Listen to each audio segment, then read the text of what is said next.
ಕ್ವಾರಿಯಲ್ಲಿ ಬಂಡೆ ಸಿಡಿದು 9 ಕಾರ್ಮಿಕರು ಸಾವನ್ನಪ್ಪಿದ್ದಾರೆ. ಬೆಂಗಳೂರು ದಕ್ಷಿಣ ಜಿಲ್ಲೆ ಮಾದಪಟ್ಟಣದಲ್ಲಿ ನಡೆದಿರುವಂತಹ ಘಟನೆ ಇದು.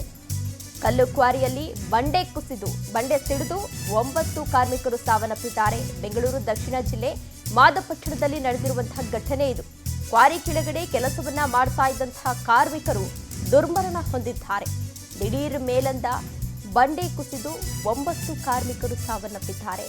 ಮೃತ ಕಾರ್ಮಿಕರೆಲ್ಲರೂ ಕೂಡ ಬಿಹಾರ ಹಾಗೂ ಅಸ್ಸಾಂ ಮೂಲದವರು ಎಂದು ತಿಳಿದು ಬಂದಿದೆ.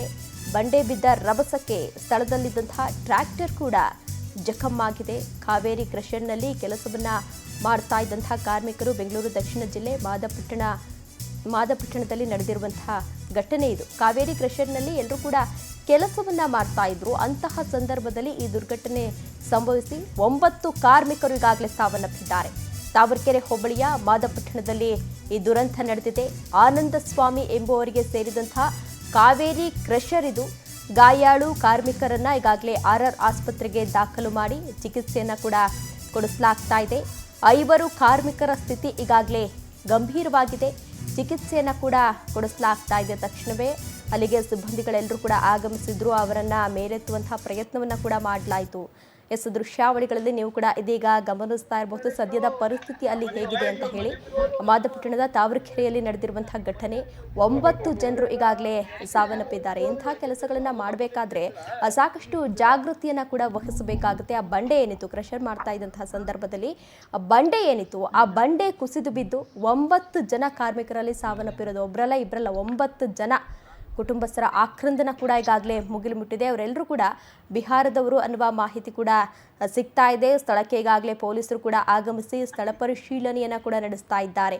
ಎಷ್ಟು ದಿನದಿಂದ ಇಲ್ಲಿ ಕೆಲಸವನ್ನ ಹಮ್ಮಿಕೊಳ್ಳಲಾಗಿತ್ತು, ಯಾಕಾಯಿತು ಘಟನೆ, ಇದಕ್ಕೆ ಕಾರಣ ಏನು, ಹೀಗೆ ಎಲ್ಲ ಆಯಾಮಗಳಲ್ಲೂ ಕೂಡ ಪೊಲೀಸರು ತನಿಖೆಯನ್ನು ನಡೆಸ್ತಾ ಇದ್ದಾರೆ. ಇನ್ನು ಕೆಲವೊಂದಷ್ಟು ಕಾರ್ಮಿಕರೇನಿದ್ರು ಅವರನ್ನ ಹಾಸ್ಪಿಟಲ್ಗೆ ದಾಖಲು ಮಾಡಿ ಚಿಕಿತ್ಸೆಯನ್ನು ಕೂಡ ಕೊಡಿಸಲಾಗ್ತಾ ಇದೆ. ಆ ಬಂಡೆ ಏನು ಬಿದ್ದ ತಕ್ಷಣವೇ ಆ 9 ಜನ ಕಾರ್ಮಿಕರು ಅದರಲ್ಲಿ ಸಿಲುಕೊಂಡಿದ್ದಾರೆ. ಅವ್ರನ್ನ ಎತ್ತಲಿಕ್ಕೂ ಕೂಡ ಸಾಧ್ಯ ಆಗಿಲ್ಲ. ಅಂಥ ಪರಿಸ್ಥಿತಿ ಅಲ್ಲಿ ನಿರ್ಮಾಣವಾಗಿತ್ತು. ಜೊತೆಗೆ ಅಲ್ಲೇನು ನಿಂತಿದ್ದವು ಟ್ರ್ಯಾಕ್ಟರ್ಗಳು ಅವು ಕೂಡ ಸಂಪೂರ್ಣವಾಗಿ ಜಖಮ್ ಆಗಿರುವಂಥದ್ದನ್ನ ಗಮನಿಸ್ತಾ ಇರಬಹುದು. ಟ್ರ್ಯಾಕ್ಟರ್ನ ಹಿಂಭಾಗ ಏನಿದೆ ಆ ಹಿಂಭಾಗ ಸಂಪೂರ್ಣವಾಗಿ ಜಖಮ್ ಆಗಿದೆ. ನೀವು ಕೂಡ ದೃಶ್ಯಾವಳಿಗಳಲ್ಲಿ ಗಮನಿಸ್ತಾ ಇರಬಹುದು. 9 ಜನ ಕಾರ್ಮಿಕರು ಸಾವನ್ನಪ್ಪಿದ್ದಾರೆ. ಇನ್ನು ಏನು ಗಾಯಾಳುಗಳಿದ್ರು ಅವರನ್ನ ಹಾಸ್ಪಿಟಲ್ಗೆ ದಾಖಲು ಮಾಡಿ ಚಿಕಿತ್ಸೆಯನ್ನು ಕೂಡ ಕೊಡಿಸಲಾಗ್ತಾ ಇದೆ.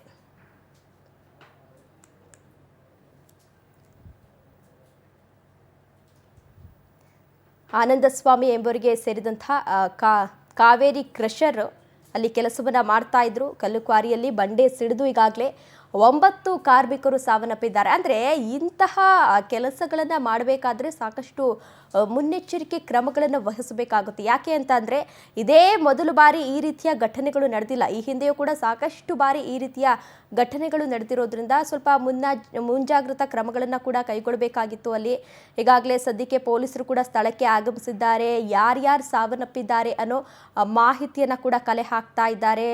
ಸದ್ಯಕ್ಕೆ ಅವರೆಲ್ಲ ಬಿಹಾರ ಮೂಲದವರು ಎನ್ನುವ ಮಾಹಿತಿ ಕೂಡ ಸಿಗ್ತಾ ಇದೆ. ಇನ್ನೂ ಕೆಲವರನ್ನ ಅಲ್ಲಿ ಹಾಸ್ಪಿಟಲ್ಗೆ ದಾಖಲು ಮಾಡಿ ಚಿಕಿತ್ಸೆಯನ್ನು ಕೂಡ ನಡೆಸಲಾಗ್ತಾ ಇದೆ. ಜೊತೆಗೆ ಆ ಬಂಡೆ ವರ್ಕ್ ಏನು ಮಾಡಿಸ್ತಾ ಇದ್ರು ಅವರನ್ನು ಕೂಡ ವಿಚಾರಣೆಯನ್ನು ನಡೆಸ್ತಾ ಇದ್ದಾರೆ. ಎಷ್ಟು ಜನ ಕಾರ್ಮಿಕರು ಇಲ್ಲಿ ಕೆಲಸವನ್ನ ಮಾಡ್ತಾ ಇದ್ರು, ಎಷ್ಟು ದಿನದಿಂದ ಈ ಕೆಲಸ ಶುರುವಾಗಿತ್ತು, ಎಷ್ಟು ದಿನಕ್ಕೆ ಮುಗೀತಾ ಇತ್ತು, ಹೀಗೆ ಎಲ್ಲ ಆಯಾಮಗಳಲ್ಲೂ ಕೂಡ ಪೊಲೀಸರು ವಿಚಾರಣೆಯನ್ನು ಕೂಡ ನಡೆಸ್ತಾ ಇದ್ದಾರೆ. ಜೊತೆಗೆ ಮತ್ತೊಂದು ದೃಶ್ಯಗಳಲ್ಲಿ ನೀವು ಗಮನಿಸ್ತಾ ಇರಬಹುದು ಸುಮಾರು ಟ್ರ್ಯಾಕ್ಟರ್ಗಳಿದೆ. ಅಲ್ಲಿ ಟ್ರ್ಯಾಕ್ಟರ್ನ ಹಿಂಭಾಗ ಏನಿದೆ ಅದು ಕೂಡ ಸಂಪೂರ್ಣವಾಗಿ ನುಜ್ಜುಗುಜ್ಜಾಗಿರುವಂಥದ್ದನ್ನ ಗಮನಿಸ್ತಾ ಇರ್ಬೋದು. ಏನು ದೃಶ್ಯದಲ್ಲಿ ಗಮನಿಸ್ತಾ ಇದ್ದೀರಾ, ಹಿಂದಿನ ಭಾಗ ಏನಿದೆ ಹಿಂಭಾಗ ಅದು ಸಂಪೂರ್ಣವಾಗಿ ನುಜ್ಜುಗುಜ್ಜಾಗಿದೆ. ಸ್ಥಳದಲ್ಲಿ ಈಗಾಗಲೇ ಸಾಕಷ್ಟು JCBಗಳು ಕೂಡ ಇದ್ದು ಎಲ್ಲವನ್ನ ಕೂಡ ಪರಿಶೀಲನೆಯನ್ನು ನಡೆಸ್ತಾ ಇದ್ದಾರೆ ಪೊಲೀಸರು.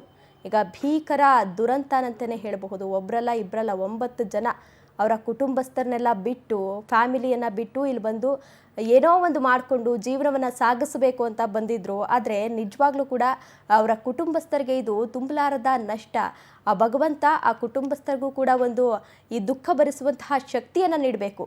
ಅವರಿಗೆ ಕೆಲವೊಂದು ಜನಕ್ಕೆ ಮದುವೆ ಆಗಿರುತ್ತೆ, ಕೆಲವೊಂದು ಜನಕ್ಕೆ ಮದುವೆ ಕೂಡ ಆಗಿರಲ್ಲ. ಮಕ್ಕಳು ಚಿಕ್ಕ ಮಕ್ಕಳನ್ನು ಕೂಡ ಬಿಟ್ಟು ಹೋಗಿದ್ದಾರೆ. ಕಾವೇರಿ ಕ್ರಷರ್ನಲ್ಲಿ ಈಗಾಗಲೇ ಕಾರ್ಯಾಚರಣೆ ಮುಂದುವರೆದಿದೆ.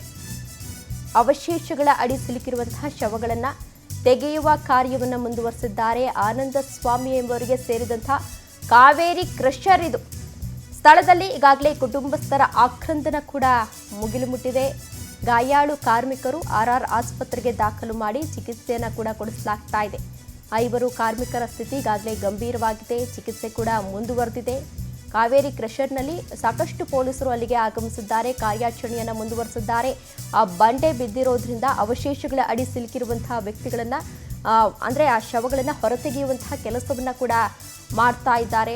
ತಮ್ಮವರನ್ನ ಕಳೆದುಕೊಂಡಂತಹ ಕುಟುಂಬಸ್ಥರ ಆಕ್ರಂದನ ಈಗಾಗಲೇ ಮುಗಿಲು ಮುಟ್ಟಿದೆ. ಎಷ್ಟೋ ಫ್ಯಾಮಿಲಿಗಳು ಅಲ್ಲಿಗೆ ಆಗಮಿಸಿದ್ರು. ಕೆಲಸ ಮಾಡುವಾಗ ಮುಂಜಾನೆ 6:30ಕ್ಕೆ ಬಂಡೆ ಕುಸಿದಿರುವಂತಹ ಮಾಹಿತಿ ಸಿಗ್ತಾ ಇರೋದು. ಬೆಳ್ಳಂಬೆಳಿಗ್ಗೆ ನಡೆದಿರುವಂತಹ ಘಟನೆ ಇದು. ಬೆಳಿಗ್ಗೆ 6:30 ಅಂತ ಅಂದರೆ ಇನ್ನು ಎದ್ದ ತಕ್ಷಣ ಅವರು ಕೆಲಸಕ್ಕೆ ಬಂದಿದ್ರು ಅಂತ ಅನಿಸುತ್ತೆ. ಆ ಟೈಮಲ್ಲಿ ಈ ರೀತಿ ಅವಘಡ ಸಂಭವಿಸಿದೆ. ನಿಜವಾಗ್ಲೂ ಕುಟುಂಬಸ್ಥರು ಈ ವಿಚಾರವನ್ನು ಯಾವ ರೀತಿ ತೆಗೆದುಕೊಳ್ತಾರೆ ಅನ್ನೋದು ನಮ್ಮ ಕೈಲೇ ಅದನ್ನು ಊಹಿಸಿಕೊಳ್ಳಿಕ್ಕೆ ಸಾಧ್ಯ ಆಗ್ತಿಲ್ಲ. ಅಂಥದ್ರಲ್ಲಿ ಅವರ ಕುಟುಂಬಸ್ಥರಿಗೆ ಹೇಗಾಗಿರ್ಬೇಕಾ ಈ ಘಟನೆ.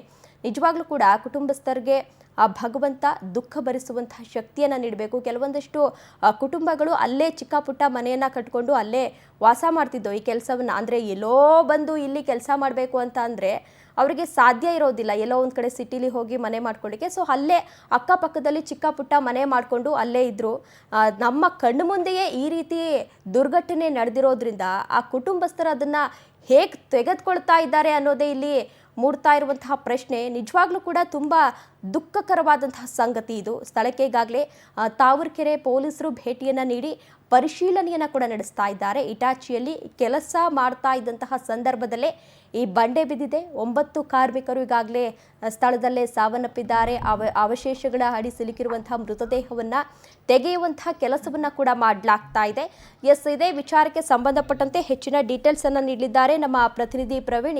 ಪ್ರವೀಣ್, ಹೇಗಾಯ್ತು ಘಟನೆ? ಗಾಯಾಳುಗಳ ಪರಿಸ್ಥಿತಿ ಹೇಗಿದೆ? ಸ್ಥಳಕ್ಕೆ ಯಾರಾದರೂ ಆಗಮಿಸಿದ್ರಾ, ಹೇಗೆ? ತೇಜಸ್ವಿನಿ, ತಾವರೆಕೆರೆ ಪೊಲೀಸ್ ಠಾಣಾ ವ್ಯಾಪ್ತಿಯ ಬೆಂಗಳೂರು ದಕ್ಷಿಣ ತಾಲೂಕಿನ ಮಾದಾಪಟ್ಟಣದಲ್ಲಿ ಕಲ್ಲು ಏನೋ ಬಂಡೆ ಕುಸಿದಿದ್ದ 9 ಜನ ಕಾರ್ಮಿಕರು ಸ್ಥಳದಲ್ಲೇ ಸಾವನ್ನಪ್ಪಿರುವಂತಹ ಘಟನೆ ನಡೆದಿರುವಂತದ್ದು. ಸದ್ಯ ಸ್ಥಳಕ್ಕೆ ಕೇಂದ್ರ ವಲಯ IGP ಗಿರೀಶ್ ಹಾಗೂ ರಾಮನಗರ SP ಶ್ರೀನಿವಾಸ್ ಗೌಡ ಕೂಡ ಭೇಟಿನ ನೀಡಿ ಪರಿಶೀಲನೆ ನಡೆಸಿರುವಂತದ್ದು. ಈಗ ಮೃತದೇಹವನ್ನ ಹೊರಗಡೆ ತೆಗೆಯುವಂತ ಕೆಲಸಕ್ಕೆ ಈಗ ಪೊಲೀಸರು ಮುಂದಾಗಿರುವಂತದ್ದು. ಏನೋ ಗಾಯಾಳುಗಳನ್ನ ರಾಜರಾಜೇಶ್ವರಿ ಆಸ್ಪತ್ರೆಗೆ ದಾಖಲು ಮಾಡಿರುವಂತ ಒಂದ್ ಕಡೆ ಆದ್ರೆ, ಈಗ ಮೃತದೇಹನ ತೆಗೆದು ರಾಜರಾಜೇಶ್ವರಿ ಆಸ್ಪತ್ರೆಗೆ ಸ್ಥಳಾಂತರ ಮಾಡುವ ಕೆಲಸ ಕೂಡ ಮಾಡ್ತಾ ಇರುವಂತದ್ದು. ಇದು ಬಹಳ ಪ್ರಮುಖವಾಗಿ ಮೇಲ್ನೋಟಕ್ಕೆ ನಿರ್ಲಕ್ಷ್ಯ ಅಂತೇಳಿ ಗೊತ್ತಾಗ್ತಾ ಇರುವಂತದ್ದು. ಬೆಳಗ್ಗೆ 7 ಗಂಟೆ ಸುಮಾರಿಗೆ ಏನೋ ಕಾರ್ಮಿಕರೆಲ್ಲರೂ ಕೂಡ ಕೆಳಗಡೆ ಕ್ರಷರ್ನ ಕೆಳಭಾಗದಲ್ಲಿ ಕೆಲಸವನ್ನ ಮಾಡ್ತಿರ್ತಾರೆ. ಏಕಾಏಕಿ ಮೇಲಿಂದ ಬಂಡೆ ಕುಸಿದಂತ ಕಾರಣದಿಂದಾಗಿ 9 ಜನ ಅಲ್ಲೇ ಕೂಡ ಸಮಾಧಿ ಆಗ್ತಾರೆ. ಒಂದಷ್ಟು 4-5 ಜನ ಗಾಯಾಳುಗಳಿರ್ತಾರೆ. ಅವ್ರನ್ನ ಕರ್ಕೊಂಡು ಸೀದಾ ಸ್ಥಳೀಯ ಆಸ್ಪತ್ರೆಗೆ ದಾಖಲು ಮಾಡುವಂತ ಕೆಲಸ ಮಾಡ್ತಾರೆ.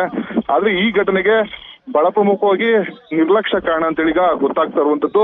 ಒಂದಷ್ಟು ಸೇಫ್ಟಿ ಪ್ರಿಕಾಷನ್ ಗಳನ್ನ ಮಾಡಬೇಕಿತ್ತು. ಆ ನಿಟ್ಟಿನಲ್ಲಿ ಯಾವುದೇ ರೀತಿಯ ಸೇಫ್ಟಿಗಳನ್ನ ಮಾಡ್ಲಿಲ್ಲ ಅಂತೇಳಿ ಗೊತ್ತಾಗ್ತಾ ಇರುವಂತದ್ದು. ಸದ್ಯ ಮೃತದೇಹಗಳನ್ನ ಹೊರಗಡೆ ತೆಗೆಯುವಂತ ಕೆಲಸವನ್ನ ಪೊಲೀಸರು ಮಾಡ್ತಾ ಇರುವಂತದ್ದು. ತೇಜಸ್ವಿ.